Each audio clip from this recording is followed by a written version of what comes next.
जो टॉपिक है हमारा वो है एजुकेशनल क्वालिफिकेशन फॉर कैंडिडेट्स। उनकी एजुकेशनल क्वालिफिकेशन क्या होनी चाहिए, क्यों ज़रूरी है, why is there no education qualification for holding such an important position when some kind of education qualification is needed for any other job in the country।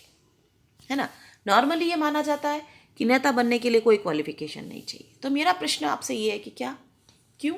ये एक बहुत बड़ी पोस्ट है ना, हमारे पूरे देश को चलाना है, आपको फाइनेंस से रिलेटेड डिसीजंस लेने हैं, आपको सिविल से लेकर ये जो भी सिक्योरिटी है उससे लेकर, मतलब हर एक क्षेत्र में आपको, चाहे साइंस, कॉमर्स, आर्ट्स, तीनों तरीके के डिसीजंस आपको लेने होते हैं।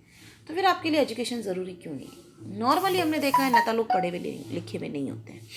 तो एक बहुत बड़ी पोस्ट हम आपको दे रहे हैं, बहुत बड़ी जिम्मेदारी हम आपको दे रहे हैं, फिर उसके लिए क्वालिफिकेशन क्यों ज़रूरी नहीं है भाई? इसके लिए तो बहुत ज़्यादा क्वालिफिकेशन की ज़रूरत नहीं है, बहुत ज़्यादा पढ़े लिखे लोगों को इसके लिए सामने आना चाहिए, है ना। तो education qualification are not relevant to all kind of jobs. The relevant qualification for selection to the Indian cricket team, for example, is not the attainment of educational degree but the ability to play cricket well। उसके अंदर भी education नहीं मानी ना cricket खेलने के लिए, बस आप पढ़े लिखे हो नहीं हो उससे कोई मतलब नहीं, आपका बैट चलना चाहिए, आपका बॉल चलना चाहिए, है ना। Similarly, the relevant qualification for being an MLA or an MP is the ability to understand people's concerns, okay, the problems, and to represent their interest. Whether they can do so or not is examined by lakh of examiners, their voters, after every 5 years। तो नेता बनने के लिए कोई qualification तय नहीं हुई है कि ये पढ़े लिखे होगे, आप इतना पढ़ोगे तब आप एज ए कैंडिडेट आप पार्टिसिपेट कर सकते हैं, ऐसा कुछ भी नहीं है। जैसे क्रिकेट में नहीं है कि आपका बैट चलना चाहिए, आपको बल्ला चलाना आना चाहिए, आपको बॉल फेंकना आना चाहिए, बॉलिंग करनी आनी चाहिए, you become a cricketer, okay. तो वैसे ही एमपीज़ और एमएलएज़ के लिए है, आपको जनता की बात समझ में आनी चाहिए, आपको अपना काम करना आना चाहिए, उसके लिए कोई क्वालिफिकेशन तय नहीं की गई है कि आप ये पढ़ाई करोगे, जैसे डॉक्टरी की पढ़ाई है कि एमबीबीएस करोगे तो आप डॉक्टर बन जाओगे, है ना, या सीए करोगे तो, कॉमर्स लोगे सीए करोगे तो आपको ऑडिटिंग का वो मिल जाएगा, आप बीएड करोगे आपको टीचिंग करने को मिल जाएगा। इस तरह से कोई नेता या क्रिकेटर बनने के लिए कोई क्वालिफिकेशन तय नहीं की गई है। तो एक तरीके से देखा जाए तो ये सही भी नहीं है ना। एक कुछ ना कुछ एक दायरा तय करना ही चाहिए कि भाई ये चीज़ है, नेता बनने के लिए आपको इतना पढ़ा लिखा तो होना ही चाहिए, लेकिन ऐसा कुछ तय नहीं किया गया है। जबकि हमारा जो वोटर है, यूँ देखा जाए तो हम लोग तो एक एग्ज़ाम पास करके फ्री हो जाते हैं, ये बन गए, हमारे को हमारा पोस्ट मिल गया, बात ख़त्म हो गई।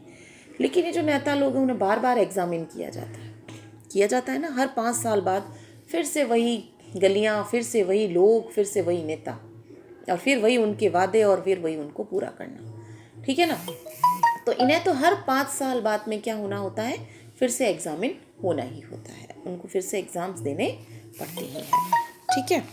उसके बाद हम बात करेंगे, even if education was relevant it should be left to the people to decide how much importance they give to educational qualification, okay।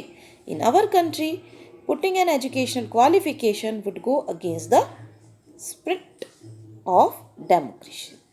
For yet another reason, it would mean depriving a majority of the country citizens the right to contest election.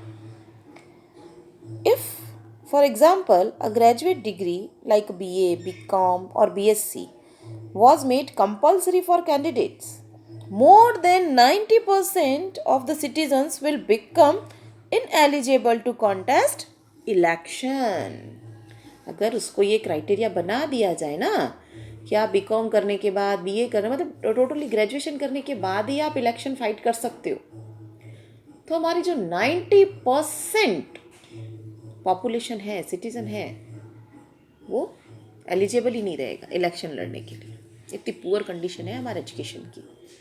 मतलब आप हालत देखिए, एक बहुत अच्छी post, जिम्मेदारी वाली, liability वाली पोस्ट पर हम किसी को अपॉइंट कर रहे हैं, और क्या हो रहा है, क्या हो रहा है, पढ़ा लिखा ही आदमी वहाँ नहीं है, तो क्या डिसीजन लेगा, कैसे इसको सॉर्ट आउट करेगा। तो एजुकेशन का एक दायरा हमें बनाना चाहिए, और धीरे धीरे गवर्नमेंट इसके सुप्रीम कोर्ट वगैरह है जो इसके अधिकारी हैं इसको करने के, वो धीरे धीरे इस पर काम कर भी रहे हैं।